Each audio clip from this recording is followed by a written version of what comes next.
ನೇಣು ಬಿಗಿದು ಇಂಜಿನಿಯರಿಂಗ್ ಕಾಲೇಜಿನ ಉಪನ್ಯಾಸಕ ಆತ್ಮಹತ್ಯೆ ಮಾಡಿಕೊಂಡಿರುವ ಘಟನೆ ಕೋಲಾರ ತಾಲೂಕು ಖಾದ್ರಿಪುರ ಗ್ರಾಮದಲ್ಲಿ ನಡೆದಿದೆ.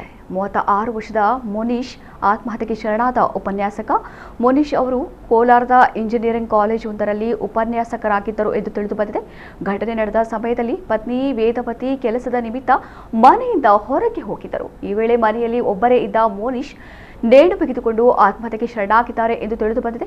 ಸಂಜೆ ವೇಳೆ ಪತ್ನಿ ಮನೆಗೆ ಮರಳಿದಾಗ ಈ ಘಟನೆ ಬೆಳಕಿಗೆ ಬಂದಿದೆ. ಇನ್ನು ಆತ್ಮಹತ್ಯೆಗೆ ನಿಖರ ಕಾರಣ ತಿಳಿದುಬಂದಿಲ್ಲ.